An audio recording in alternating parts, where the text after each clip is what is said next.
Hey everyone, this is Ete with another episode of The Company Next Door. Today with me is my special guest and brother-in-law, so I'll just get that out right at the top so you know.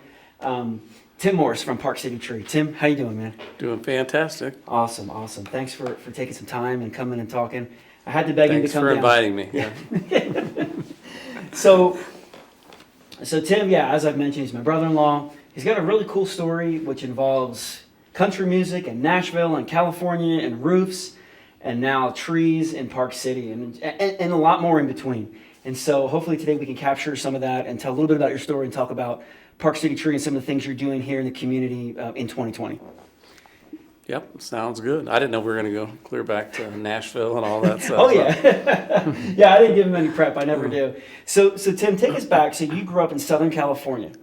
Yes. Well, I was born there and lived there till the 4th grade, and then we moved to Virginia. Okay.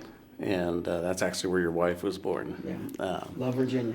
Yeah, so we were there for 3 years, and then we moved back to California, and I went to junior high and first year of high school there, and then we moved to Florida for 2 years. So back and forth across the country. So we're back and forth. And what was the reason for going back and forth? My father developed top secret weaponry for various contractors. So Okay. Boeing, Hughes Aircraft, and Northrop. Gotcha. So back and forth. And so most of your years, would you say, were in Southern California? Or Yeah, most of them. What's home for you when you think of growing up? Well, when I think of home, of course, because we've always had our house there. So, Yeah. or my parents' house there. Awesome. When you were a kid, were you thinking, did you always want to, so Tim's been in business for over 30 years. He's taking care of himself. He's taking care of a family and other employees. And that's not an easy feat. 30 years is a long time to be in business. You've seen recessions. It's really exciting things. Did you always set out to be an entrepreneur? Did you always set out to get into business? Did you know as a kid? Well, my grandfather was a builder, and so he was self-employed. So, and him and I were close, and so I looked up to him. Okay. And he had done very well for himself, and he was his own boss, and that always appealed to me. Being your own boss. Mm-hmm. Okay. Yeah, so not having someone else have control over your life, basically, or your income. So when you were a kid, you're looking up to your grandfather, and so that makes sense. Did you work with him on jobs like you said he was a contractor? Yes. What was he Well, doing? he developed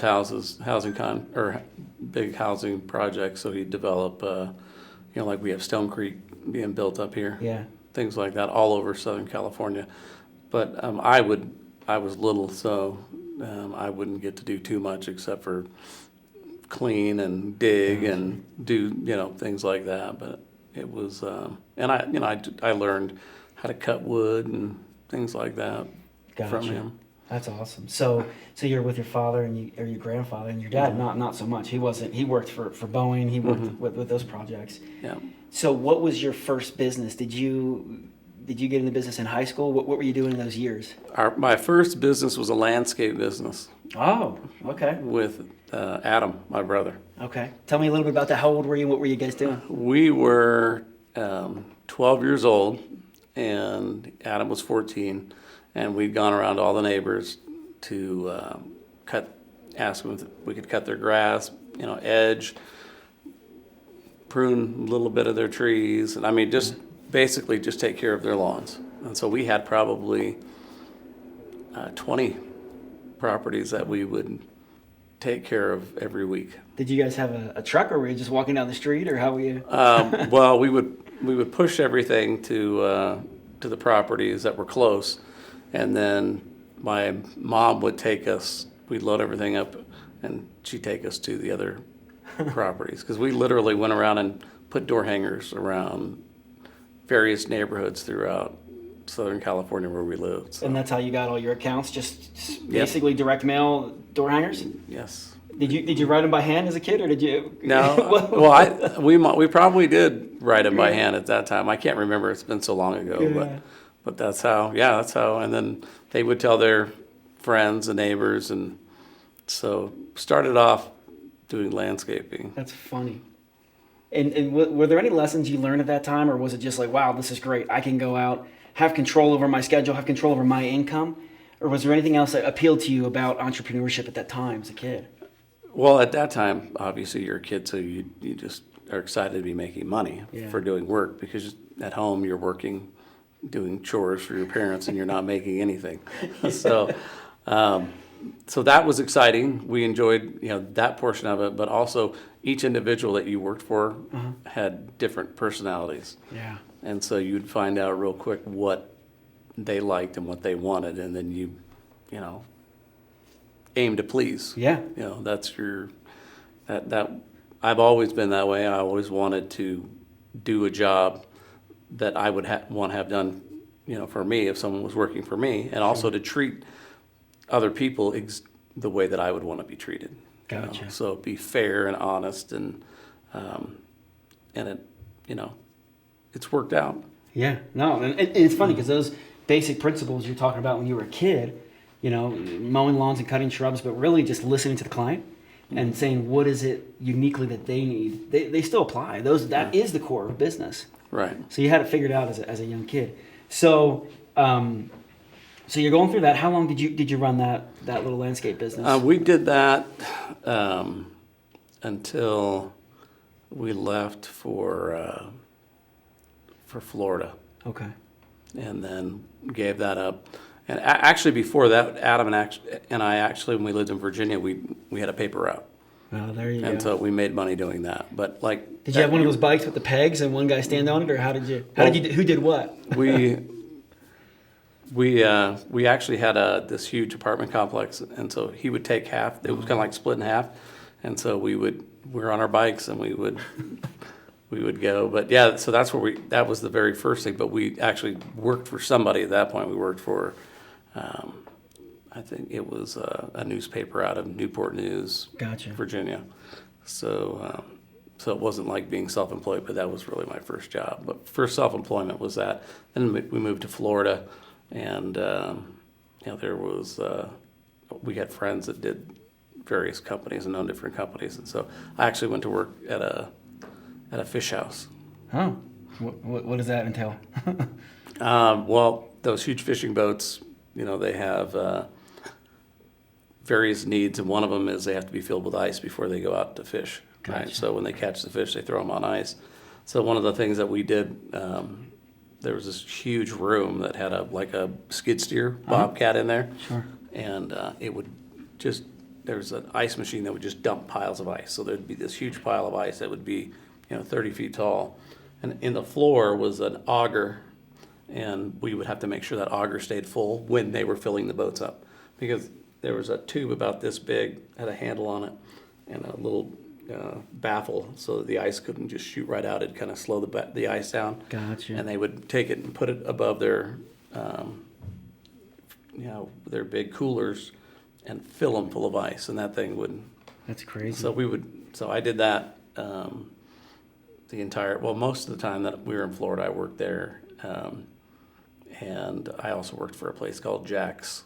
Jack's Burger, not Jack in the Box, but it's called Jack's. Oh, you worked fast food. Yeah. I never heard that. This is new. And I hated it every second of it. So. That's awesome. But it was money. It was a job. Yeah, for sure. So what was it like growing up in Southern California, Orange County area as a kid? I mean, as a kid for me back east, you always had these dreams of California and the sun and the beach, and you thought, wow, that would be the best place ever to grow up. Mm-hmm. What was it like? I mean, it wasn't as crowded as it is now, right? Yeah, it's a completely different place now. It was a great place to grow up. It wasn't crowded. Matter of fact, 10 minutes from my parents' house was almost like you were in the country. Wow. And so now, if you drive from their house, you can drive for 2 hours, and you're still in a major metropolitan area with houses everywhere. So it was wonderful. It was great. It was great to go to the beach, but you're spoiled whenever you live there. Yeah. There's no humidity. We had no bugs. Although we would go to Mississippi every year to visit my grandparents or my grandmother that lived back there, and it's a completely different world, from Southern California. But hard workers in the South as well, and so had a lot of uncles and aunts that they taught us along with my parents, how to work hard. So we actually spent a lot of time in the South in the summer repairing my grandmother's house because she was old and she had rheumatoid arthritis really bad, so she couldn't take care of her house. So we would wind up spending almost our whole vacation repairing her house. Doesn't sound too much like a vacation, but Yeah, one year we put a roof on her house. yeah, I've been to Mississippi in the summer. It's not, you don't want to be outside working. Yeah, you've been to that house. Yeah, I've been to the house. You've worked on that I've house. worked on the house, yeah. It still needed repair after all these years. It sounds like, though, your parents taught you how to work. It sounds like they provided, Yes. whether you want it or not, a lot of opportunities to work hard, and that's been a core part of who you become today. Yes, yep, definitely taught us how to work hard.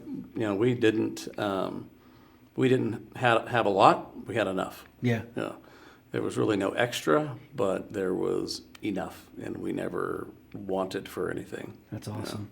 So, So you're working side jobs. You go back to Virginia, back to California. You know, Mm-hmm. you got the lawn mowing, you do some paper route, the fish job. So then, did you go to college in California, or what did you do around those years? well, after high school, I went on a mission Okay. to Michigan, and then whenever I came home, I was getting ready to go to college, and enrolled in college, and actually started going, but at the same time started a roofing company. Okay. So why roofing? You had no. I mean, other than your grandfather being a contractor, why'd you come up with the idea for roofing? My grandfather did us a huge favor, and when he built all those housing tracts, and the majority of the contractors back then, they installed wood shake roofs on those houses. So right around that time in '89 was whenever all of those roofs had gotten to the point where they're going to need to be replaced. Okay. And you're talking hundreds of thousands of homes all over Southern California.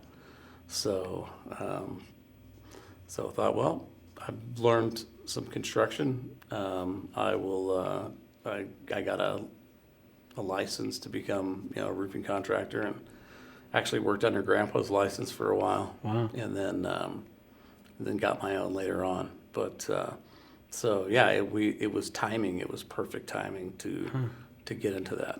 So let me ask you this. So you said you were applying for school at the same time you're starting this roofing company. Were you going around and saying, "Wow, these shake roofs are starting to go. It's time. Ooh, maybe I should be the one to replace them"? Or how did you get that initial idea? Did your grandpa say, "Hey, these roofs need to be repaired. Tim, you ought to do it"? Yeah. Well, it was my parents for one. They saw that they were all starting to go bad, and so they said, "Hey, you may want to look into that as well as going to school." So looked into it, and one of the things that I remember as a kid when my grandfather was building, Yeah. the construction industry would have ups and downs, be a roller coaster. Sometimes it's fantastic, sometimes it's terrible. Right? The roofing contractors always seem to be busy. And so I thought that is kind of a recession-proof business because you always need You always need roofs a roof. or repairs. Right? It's not either you repair them or you replace them, Yeah, that right? makes sense. Or you put a tarp over it, and most places aren't going to allow you to do that for very long. So so I started that, and it took off pretty fast. And so I was looking at friends that were going to college, and the median income I think coming out of college at that time was like $28,000. Wow. And I was making about 10 times more Yeah. than that already with my own business. So I'm like, why would I? Yeah. Why would you go to college? Right. Why would I go? And my best friend from kindergarten until now, we're still best friends. He had started a painting company, Okay. and he was become amazingly successful, and he hadn't spent even one day in college. And Wow. so we kind of, in the beginning, were not so much competing because we didn't do the same type of business, Sure. but just to see, Yeah. Yeah. who could outdo each other, and he blew me away. Yeah, he did. I know you're talking about. He blew us all away combined. Yeah, he blew basically the majority of the country Yeah, away. yeah. That's awesome. So, was that when you started the business? You saw the need, and your Right. parents, wow, it's amazing that they saw the need. They encouraged you to do it. which I find interesting because they themselves at the time were not entrepreneurs. Right. So, I would have thought they would encourage you to continue to go to school. But anyway, and then you start having success. How quick was it? Like, are we talking a year later, you're making great money? Was it months? And was that an exciting time for you? Yeah, it went pretty quick, to where we started getting complaints from the neighbors because now we started having all these work trucks parked on our street. And then we'd park them around the corner, and because we just kept expanding. So eventually we'd start having code enforcement come and tell us we can't park our vehicles there. So we looked into renting a building to run everything out of. So we did that, which looking back was a huge mistake. We should have bought something. Oh, for the real estate? Because. But was California the price it is today at that time? No, no, it So if you had wasn't. bought then, you'd be Yeah. done. Yeah, okay. Yeah, we were paying like $4,000 a month rent back then. Wow. And this is a big warehouse? Yeah, it was 5,000 square foot Okay. with offices, and so we had 2 secretaries and then a bunch of crews that worked Wow. for us. We had crew superintendents that would run all the crews as well, and each superintendent was running 6 crews. And Wow. So you were starting to get big. yeah, we were doing between 7 and 10 roofs a week. Wow. So Wow. So what was that? I mean, you went from, nothing and just an idea to now you've got warehouses, you've got secretaries and crews, and it sounds a little complicated and exhausting, but it also sounds exciting. What was that experience to have that size scale of business? What was that like? And would you recommend it? well, it's a lot of stress, Yeah. right? And I tell everyone that I got an MBA from the School of Hard Knocks because I didn't go to Harvard and get an MBA or Carnegie Mellon like some of my friends, but so you're basically learning on the job how to run a successful company. Right, because you had no business experience. Right. You didn't go to school for business. You had a little bit. Right. So you had to learn everything. I mean, you had to learn how to do taxes. You had to learn how to payroll, all these things. Yes. Yeah. So and that was there's bumps along the way because we originally had an accountant that was a family friend. Yeah. Super nice guy, but we were paying a fortune in taxes. I don't get you. And we literally would have a guy from the IRS show up to our facility once a week or once a month asking for a check. And after a while, I was talking to our secretary. She said, well, where I used to work, they use this accountant. You might want to give him a call. So I called him, and he goes, the next time he comes to your office, you hand him my card and you tell him to give me a call. Okay. And he goes, and you don't give him another dime. I like the sound of that. Yeah, and so he showed up. I handed him the card. I never saw or heard from him ever again. So have a good CPA, good accountant. Yep, You recommend that? Yep. So have a good accountant. And then one of the things that I recommend is always sign your own checks. Okay.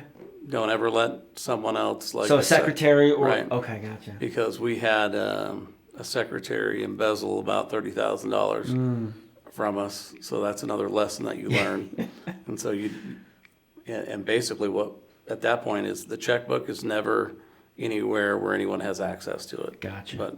But me. Gotcha. So that because she'd actually taken checks and signed my name to them. Wow. And then because she controlled everything that came in and out, it took us a while.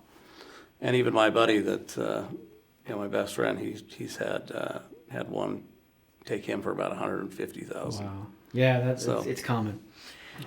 So this is where the story takes a really interesting turn to me. So the business is growing. You've gotten, in a sense, it sounds like what most entrepreneurs want is the dream. You're there. Right. Now I know that you leave it. The business continues and you pursue a career, or I don't want to say pursue a career, but you take time out to move to Nashville and perform. Right. And sing for people. Right. Yeah, that was. Tell us a little bit about it. How did that happen?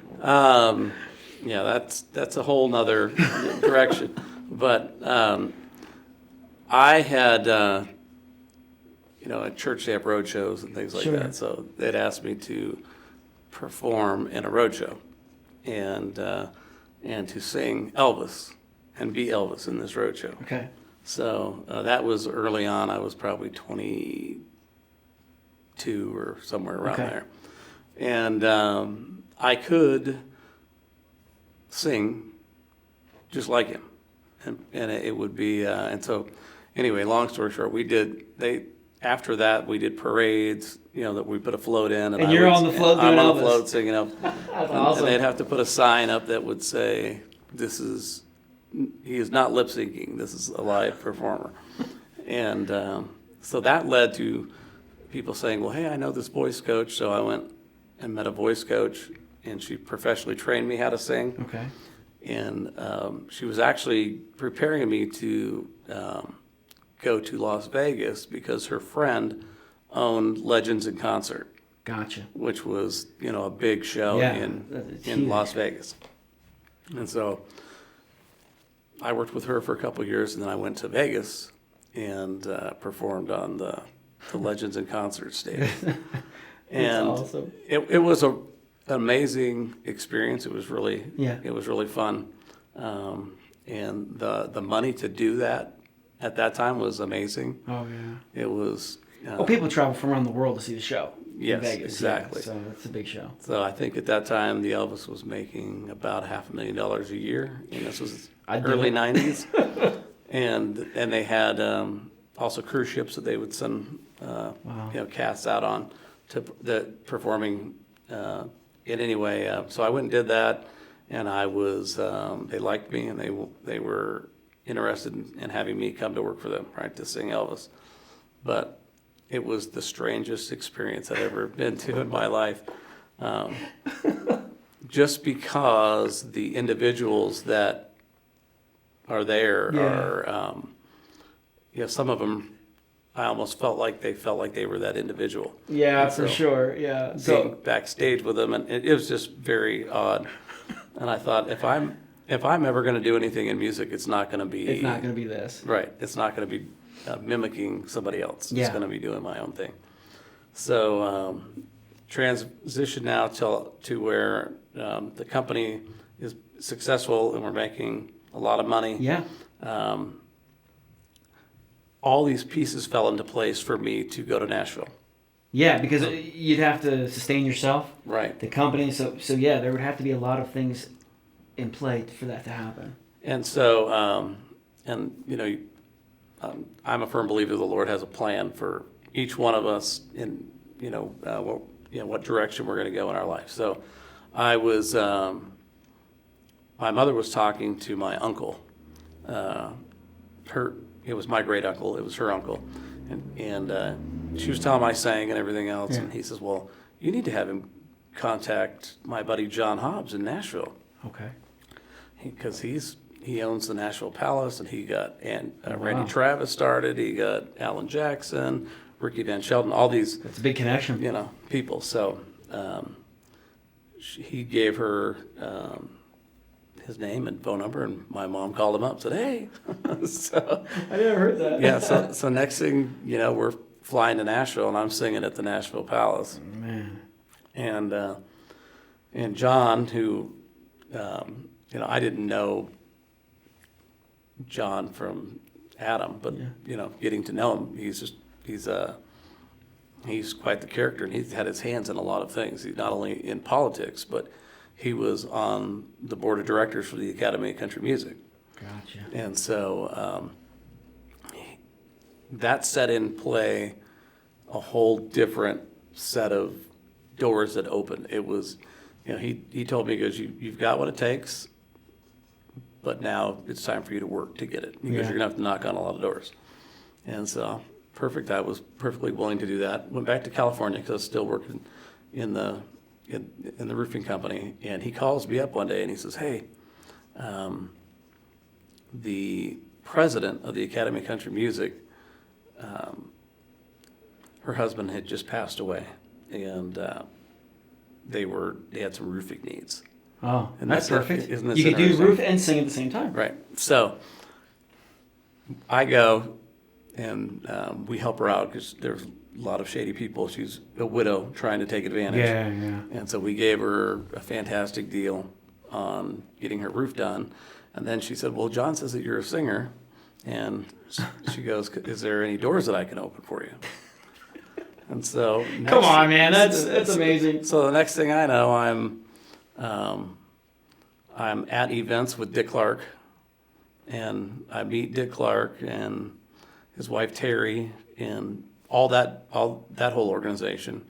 And actually, before I moved to Nashville, I had a letter of recommendation from Dick Clark, Dick Clark Productions, which opened up that's a lot of value there. a lot of doors in Nashville. So, so I packed my bags and moved to Nashville. My brother, who was my business partner in the roofing, I told him, good luck. I'm the contractor. Yeah. I had the license, but I said, I'll still be involved, but you just run the day to day. Sure. And so, so I took off there in 1999. Wow. And you spent, about 6 to 8 years there? Yeah, I met my wife, the girl that's now my wife, in '06. Okay. We got married in '07. Okay. And at that point, I decided that I needed to be more responsible than just trying to make it in country music. And so I went back to the company in California. Gotcha. And was that a hard decision? I mean, here you are, and I know for the sake of time, you're not going to go into all the details of, but I've heard many of it, and impressive. I mean, you've gotten to sit down with heads of record labels. You've had so many great opportunities. Which, I mean, I'm a musician too, so that's a dream. That sounds amazing, but you're faced with this, you meet this woman, Hannah, who's amazing, and you decide, this is what I want to do. I want to have a family. I want to settle down, essentially. Right. Was that a hard decision, or was it just like, this is what I'm doing? Well, the music business is iffy, for one. Yeah. Right? I went to Garth Brooks' 100 million album sold party by invitation from him and Capitol Records, and Garth told me to my face, he said, the day before I signed my record deal with Capitol Records, that MCA told me, basically, you suck and you're not going to make it. Wow. And here he is there, right? And so time after time... Just shut, rejected. And... Yeah, time after time you hear of these incredibly talented artists being told that they weren't any good. Alan Jackson, one of them. Everybody kind of goes through that.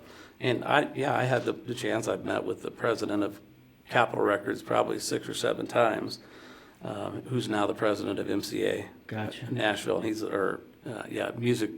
What is Universal Music Group in Nashville right now, and we're still friends. And I met with the Dixie Chicks producers. Really every major record label in town. I got to meet with them and play my music for them multiple times, which is, it's a dream. It's a difficult task to be able to even get your stuff in for them to listen to it. Sure.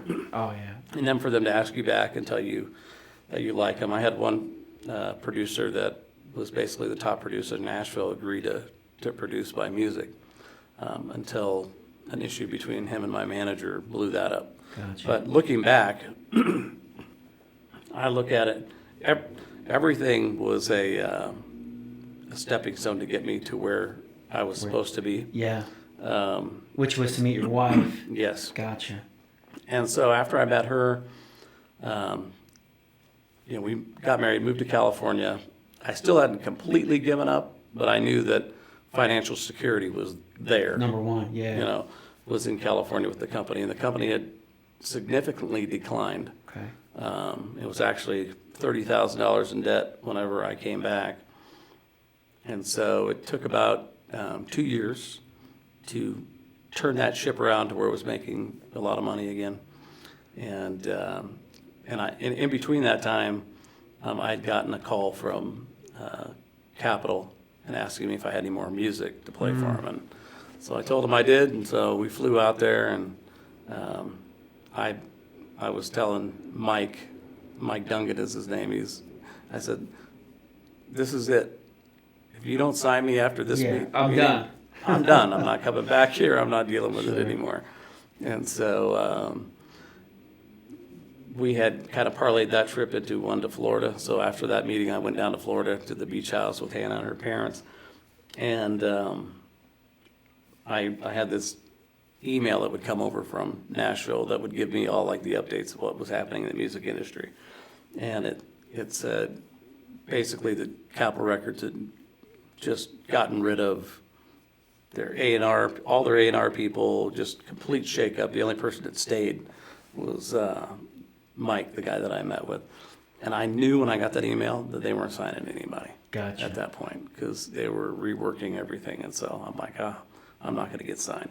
So at that point, it just seems like you said, doors open and then they close. Right. And it seems like at that point you knew what you were supposed to do next. And that Right. was go back to California, build the company back up, get married, have children, that type of thing. Right. Which you did. And the company's still there today. Yeah, we're still. And they're doing fantastic from what I hear. Yeah, we're doing well down there. So you got that company there, that's just a cool story. And then now, here you are in Heber. You've been here for, I don't know how many years, 5, 6 years, 4 or 5 years, something like that. 2016. So Okay. this is our 5th year, I guess, would be. So you went from, a successful roofing company to spraying and maintaining trees in Park City. Right. So a little bit of a jump there. Yeah. I mean, service industry. Right. So, managing crews and scheduling work, same type of thing, Right. but different product, Right. different Yeah. thing. Was that hard to shift for you? Was that No, it was one of the easiest things because, of course, having done landscaping early on yeah, and just loving being outside. yeah. Right. And in Heber, Right. Park City, yeah, it's not. And having a good friend that's a landscaper that plants trees and things like that down in Southern California as well, that, I was always intrigued with what he did. They would put in pools and landscape and he had his own nursery. So that was always a lot of fun. And so when the opportunity came to partner with an individual up here with Park City Tree Sure. and pursue becoming an arborist full time, Yeah. that was exciting for me. And it was something new.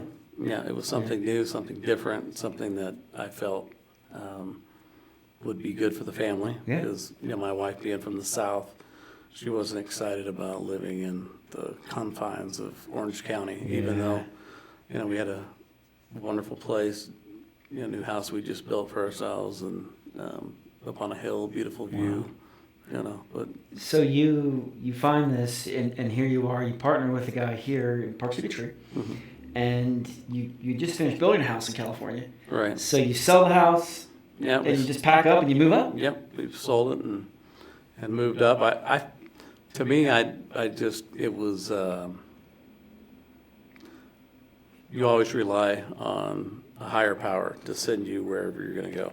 All the pieces fell into place, and whenever you get that confirmation that's what you're supposed to do, then that's exactly what you do. So we did it, and it's been amazing.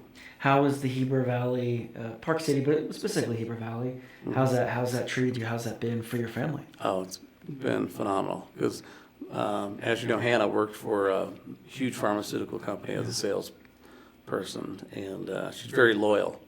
And they had been so good to her, it was very difficult for her to leave that job. Yeah. And so this was, I think, really the only way to get her out of that situation. So she could stop working? Yeah, Stay so home she could full-time? stop because literally the week before we moved up here,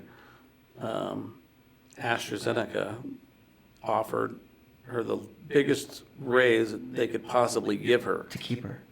Yeah. Yeah. And so it was. That doesn't make it easy to leave. No, but Hannah's never really been driven by money. No. And so so I told her, I said, listen, I looked on their website, there's no job openings in Utah. So just tell them that you want to transfer to Utah, and then they'll tell you there's no job openings, and then you'll be fine, right? So Yeah. it looks like you still want to stay loyal to the company, which they were good to her. So long story short on that, she tells them, and then she gets because she was so successful as a salesperson there, in Delaware, the head of AstraZeneca sales sends her a text, says, I am going to make a position for you in Utah. That's awesome. So anyway, she's like, now look what you did. I'm like, listen, I said, everything requires travel in Yeah. Utah. So if you just say, I'm not going to travel more than 15 miles away from my house, and it'll be impossible for them to find you a spot. So anyway, that all worked out. She didn't wind up having the pressure from that. And then that just gave her a chance to stay at home and be with the kids full time, which we spent a lot of time with them. We had a nanny in California. Yeah. But I would take the kids to work with me because I'm the boss. So Yeah. at that time we had twins that were, 4 and a new baby. Yeah. So I'd run them to work with me. But anyway, now she gets to homeschool the kids, and we get to travel. That's awesome. So Park City Tree, and many of you know Park City Tree. It's been around for, I'm not sure, maybe 10 years, 15. I'm not actually sure the date, but it's been a very reliable company. I mean, and many of you know I have a company, Ecolon, here in town, and we refer back and forth. Mm-hmm. And Park City Tree has just done a very good job of doing what they say they're going to do. Yeah. And as with Ecolon, Yeah. Doing quality work for a great price. Yeah, and that's all we can. And honest. Yeah, and that's all we can offer. And so after that, so you got the business, and you still have some ownership in California business? Yes. Okay, so you got some ownership there, so that's great, creating revenue. You got Park City Tree, and it's grown in the last 4 years. I mean, I've seen trucks everywhere. It just seems like it's grown really well. Yeah, it has expanded significantly since I bought out my partner and took it over. That's awesome. So what is we'll talk about Park City Tree, but anywhere, what are some of the what is one of the best lessons that you've learned along the way for any of these entrepreneurs or people that want to get into business? And you've shared some already. You've shared hard work, but what's a lesson you've learned that if you have one thing that you could share with someone going into business? Well, first of all, figure out what you're going to do. And that you can be passionate about it. Okay. Right? I'm passionate about trees. Yeah, which I is cool. love that portion of it. The roofing was not my passion. Yeah. Right. So even though I wanted to make sure we always did a fantastic job and made our customers extremely happy, because we are the highest rated roofing contractor in Southern California on Home Advisor, which is a huge company. It's a big deal. And that takes a lot of effort to make sure that you serve your clients the way that they want to be served. This company, I love doing it. I love being an arborist, and so it's not like work to me. What do you love about it? I mean, it's just trees. Come on. Right, but it's not just trees, right. obviously. Well, for one, most people probably don't know that just one full-grown tree on your property will provide enough oxygen for a family of 4 for a year, right? It's a big deal. So, trees have different DNA just like we do. So each tree is a little bit different. So some trees, they'll be super strong and healthy, and some will constantly have disease or insect issues because they're a weak tree. And so there's certain things that we can do to help that, and it's fun. I mean, it's amazing for me to get to a property and see a tree that is in complete decline and really without assistance is not going to survive another season, right?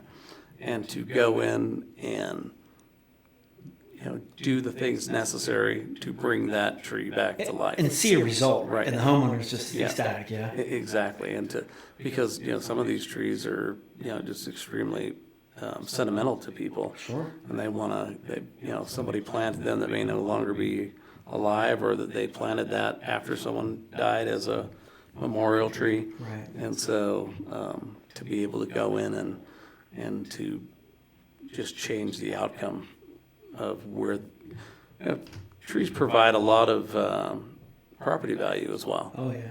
So just like landscape, if you pull up and it's a lawn's full of weeds and spotted with fungus. Keep driving. Yeah, exactly. That's not a pretty sight to see. So I do enjoy that portion of it. So it's not like work. Yeah. And you're right. Trees are exciting. I mean, you're dealing with microbiology. You're dealing with living organisms. I mean, and challenging. Mm-hmm. You can't always control sometimes there's things that pop up that you just like, wow, this is new. Right, exactly. One of the things that I can't control is how much water they get. Yeah. Right. So that's an issue. Trees need water, and we have a lot of irrigation systems that are hidden. So if those aren't being checked on a regular basis, a tree can go a season without water, and it doesn't matter how much we fertilize or treat them for bugs, they're not going to survive without water.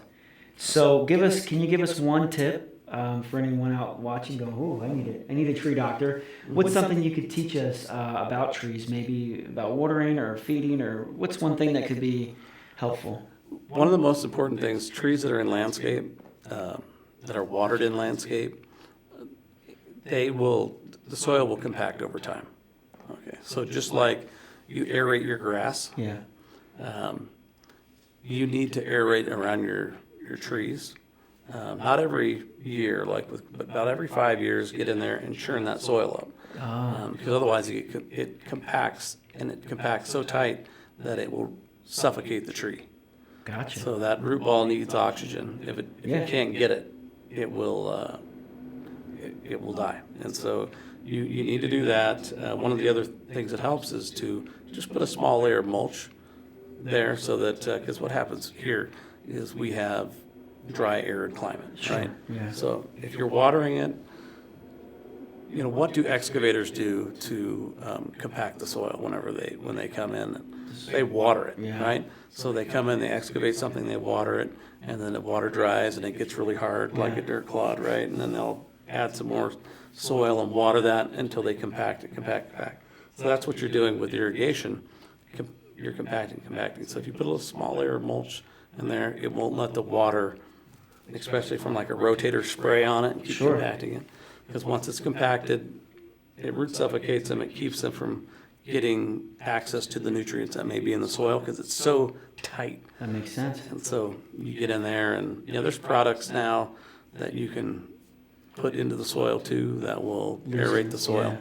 So that's been exciting to see a change with that, because we've been using that.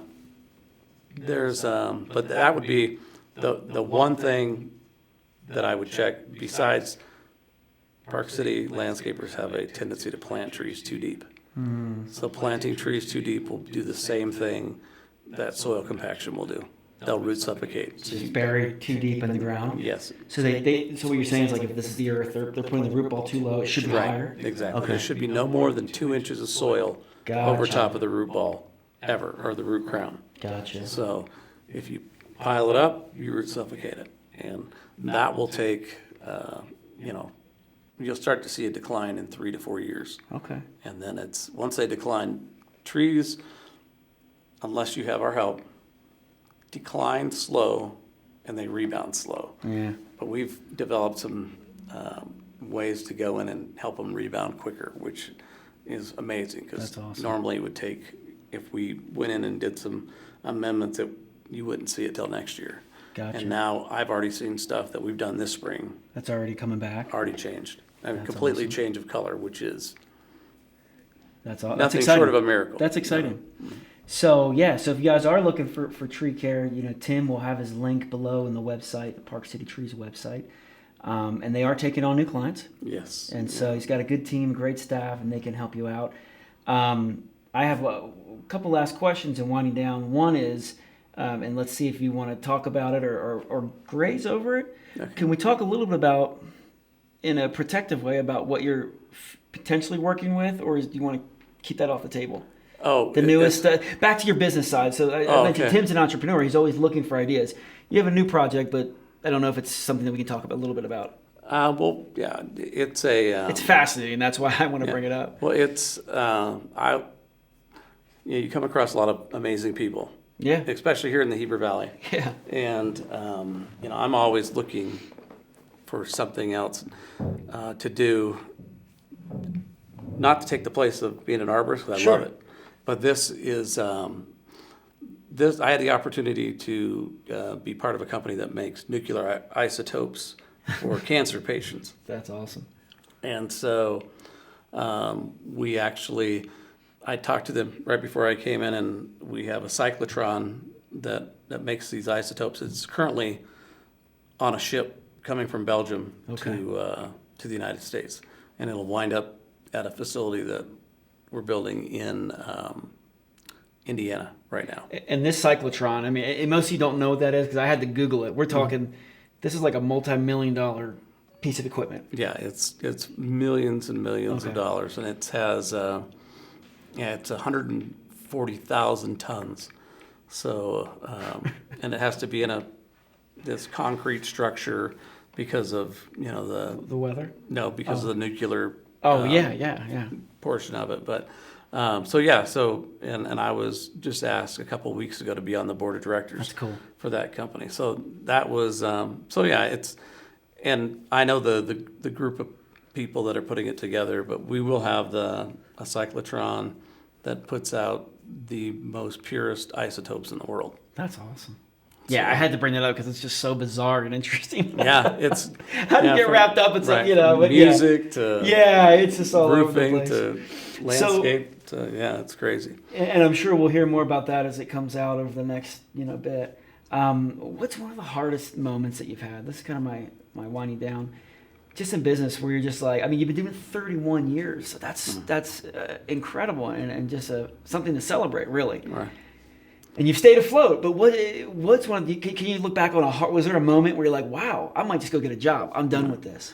Well, we were dealing with a supplier out of Orange County for a long time, trusted the guys that worked there. Yeah. And one day I get a call from Phoenix, which was where their headquarters was from. And they said, you've got a $150,000 outstanding balance. And I'm like, no, we don't. We pay our bill every month. Yeah. And he goes, well, I'm showing there's a $150,000 balance. And so, I said, well, send it to me. So he sends me a stack of like the first portion of like $25,000. So I go through it and I find all the checks that we used to pay for it. And at this point in time, that was when you fax stuff. Yeah. So I faxed him all. Said, Yeah. nope, you're wrong. These are all paid. A little while later, I get a whole nother stack of stuff. These aren't paid. Oh, So man. now I'm going through hours and hours, really weeks, trying to find which checks paid for what, and I keep faxing them back. And one day we get a knock at the door, and we get served with a lawsuit Wow. for $150,000, and it's a stack of all these invoices that I had already sent him the checks that we paid for. Yeah. Right. So now you're having to fight a huge Goliath company, and it's costing you tens of thousands of dollars for stuff that you already paid for. Right. That's crazy. And long story short, they found out later, years later, that they had someone in their office that was embezzling money, and what they were doing was pushing it off to several different big contractors. Gotcha. And so, but in the meantime, our lawyer came in and said, listen, it's going to cost you $150,000 to fight this. So he goes, what I would do, I would just take this company that they're suing and just bankrupt it and open up another one. Just start over. Yeah. And so I didn't want to do it. I didn't think that was right, but we did it. And then later, we never got the apology, and I guess we could have gone back and sued them for malicious prosecution. But in the end, there's only one group of people that win that, and that's the lawyers. Yeah. So. Yeah, that sounds like weeks and months of stress, and then to have to shut down the business and rebuild, that does sound like a trying time. Yeah. But you did it. Yeah, it wasn't easy. And the hardest part too is you have people that that you did work for, Yeah. that are your friends, and they're like, hey, you didn't pay my bill. And you're like, yes, we did. And we'd have to send our close friends copies of checks that paid their bill 2 years before. Oh, boy. So that was stressful, but then we learned a whole different way of paying those. Yeah. For those. So now instead of just send a check, we would send a check along with, they had to send us a lien release for every check that we sent them. Wow. right? So that they would acknowledge that they got paid on that. And then eventually we got to the point where we had so much capital that we bought the material before it ever left That's awesome. the wholesaler. Awesome. So, which kept us out of that. But it's, Yeah. you live and you learn, Well, you do. As long as you learn, it's worth it. right? So my final question for you is, what do you do for fun? I mean, I always say it's a Saturday in July. You don't have to work. You know, the trees are under control. The roofing's under control. The isotopes are under control. Where are we going to find you? Well, you're either going to find us, well, we're always, as a family, we do, I have kids that are twins that are 8, that'll be 9 here in a few weeks, and a 5-year-old. So I love being a dad. That's one of the most amazing things Yeah, it is. to be. So anything with them, with family, so if we go, we just got back from Florida, we're at the beach, or we'll take out the Jeep, or we'll take the Razor out and play in the mountains, or we'll float down the canal, Yeah. Or we'll be with you guys out at the lake, kayaking, and, so just anything that we can do as a family that not only is fun, but then at the same time, a little bit of educational as well. Yeah. So. Awesome, man. Well, there you go, guys. This is Tim Morris with Park City Tree and Morris Roofing, and all these companies. But I love the idea that he's just kind of always looking. He's kind of open to. Are there other things that could be interesting? And I love that he's excited about trees. Here's a newer field to him in the last decade, and he's found a passion, and he's sharing. If you find something you're excited about, it doesn't really feel like work. Right. It's Exactly. enjoyable. Awesome. Well, Tim, we'll put a link to Park City Tree, because that's the Heber company. That's what we're talking about, in the notes below. And thank you so much for taking some time and coming to chat with me. Thanks for having me. It's been fabulous. And that's a wrap.